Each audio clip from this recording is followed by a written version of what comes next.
Francys Arsentiev. On May 17, 1998, two climbers, Francys and Sergei Arsentiev, set out for Mount Everest. Francys was 40 years old from Colorado. Sergei was known as the Snow Leopard for climbing the Soviet Union's 5 highest peaks. Their plan was for Francys to become the first American woman to reach the summit without oxygen tanks. Mount Everest stands at 29,032 feet. At that height, there's only 1/3 of the oxygen you breathe at sea level. Francys and Sergei would climb without bottled oxygen, no radios, and no Sherpa support. Their 11-year-old son Paul had a nightmare the night before. Two climbers trapped on a mountain, unable to get down. Francys brushed off his fears. The climb was brutal. Without oxygen, every step above 26,000 feet felt like torture. On May 22nd, Francys reached the top at 2:30 p.m., but something was wrong. They had taken too long. The safe time to turn around was 2 p.m. Now it was getting dark, and they were in the death zone, the area above 26,000 feet where your body shuts down within hours. As night fell, the couple got separated coming down. Sergei made it back to camp. Francys didn't show up. When morning came, Sergei grabbed oxygen bottles and climbed back up to find her. Then he disappeared too. On May 24th, British climber Ian Woodall saw something in the snow. A person in purple clothes, lying still 1148 feet below the summit. It was Francys. She'd been lying there for 24 hours in minus 40 degrees Celsius and 70 miles per hour winds. The cold had messed with her brain, making her think she was burning up. She had stripped down to her underwear. Her hands and feet were black from frostbite. Ian tried to put clothes back on her, but her muscles had gone completely stiff. Her arms and legs wouldn't bend.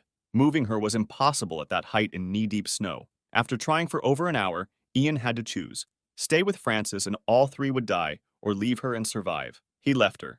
Francys died that night. Her body stayed there for 9 years. Climbers called her Sleeping Beauty because her face looked peaceful and calm, like she was just taking a nap in the snow. They found Sergei's body the next year. He had fallen trying to reach his wife. In 2007, Ian came back and moved her body away from the climbing route, wrapping her in an American flag. David Sharp. On May 13, 2006, David Sharp, a 34-year-old British climber, set out alone for Mount Everest.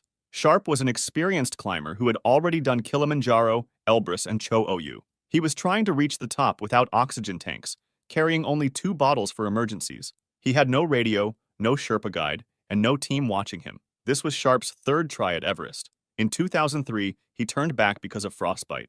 In 2004, he came within 1148 feet of the top before giving up. This time, he was going to make it. On May 14th, several climbing groups saw Sharp at different spots along the route. Nobody knows if he reached the top. What we know is that on his way down, he took shelter in Green Boots Cave, a rocky spot at 27,890 feet, where another climber's body had been lying since 1996. Sharp was freezing and exhausted. He sat with his arms wrapped around his knees, icicles hanging from his eyelashes. The temperature was minus 20 degrees Celsius, and he had been without oxygen for hours.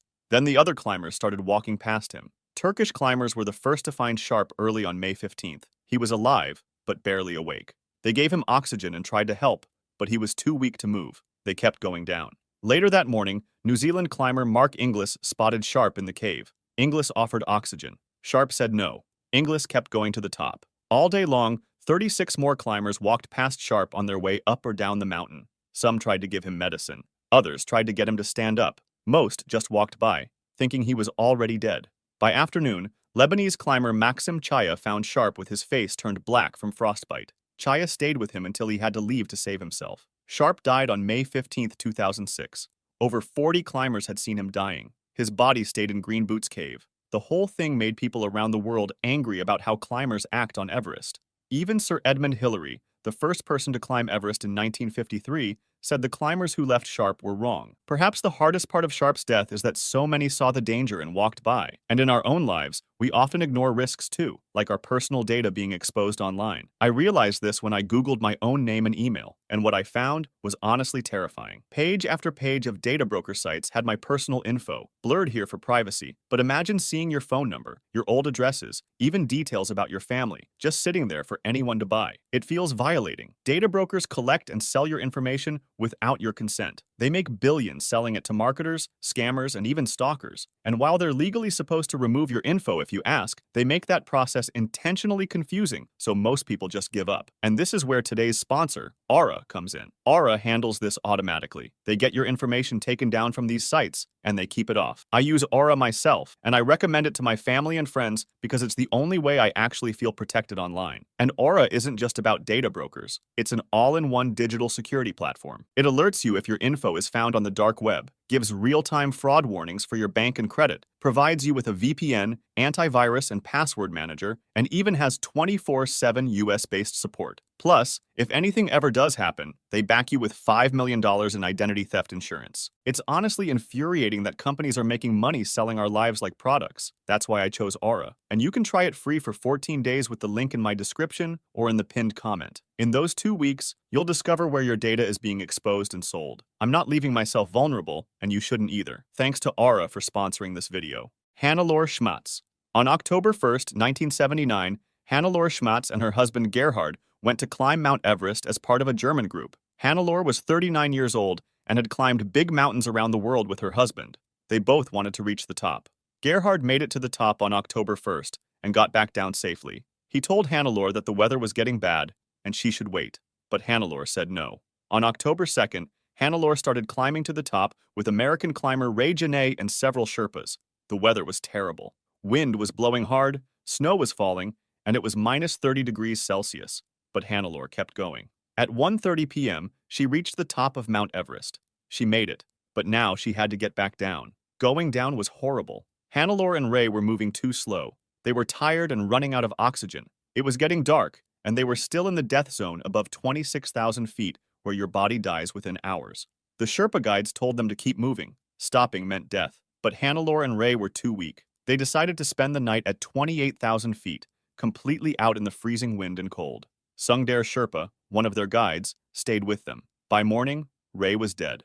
The cold had killed him during the night. Hannelore was barely alive. With Sundar's help, she tried to walk down. They made it just 330 feet before she fell down, only 328 feet above the safety of Camp 4. Her last words were asking for water before she died. Sungdare had to leave her body and keep going down alone. He lived, but lost most of his fingers and toes to frostbite. Hannelore's body stayed right where she fell. For years, she became a landmark on the climbing route. Climbers said she sat upright against her backpack, her eyes open, her hair blowing in the wind. She looked like a ghost watching everyone who walked by. In 1984, a big storm finally blew her body away, carrying her down the mountain where she disappeared forever. Hannelore Schmatz became the first woman to die on Mount Everest. Rob Hall. On May 10, 1996, Rob Hall, a 35-year-old guide from New Zealand, led his team toward the top of Mount Everest. Hall was one of the best guides on the mountain, having made it to the top 4 times before. His client that day was Doug Hansen, a 46-year-old mailman from Seattle who had tried to reach the summit the year before, but failed. Hall's group was part of a busy day on Everest. Another team, Mountain Madness, led by American guide Scott Fischer, was also trying to reach the summit. Both teams were charging clients $65,000 each for the chance to stand on top of the world. The climb started before sunrise, but problems began early. Safety ropes weren't set up at the Hillary Step, a narrow part just below the summit. This created dangerous waiting lines as dozens of climbers stood in line in the death zone above 26,000 feet. Hall had set a strict time to turn around at 2 p.m., whether they made it to the top or not. But as the day went on, that time came and went. Hansen was having trouble, moving slowly and using up oxygen fast. At 4 p.m., way past the safe time, Hansen finally reached the summit. Hall stayed with him, refusing to leave his client behind. But now they had to get down in the dark, and the weather was getting bad. Then, disaster struck.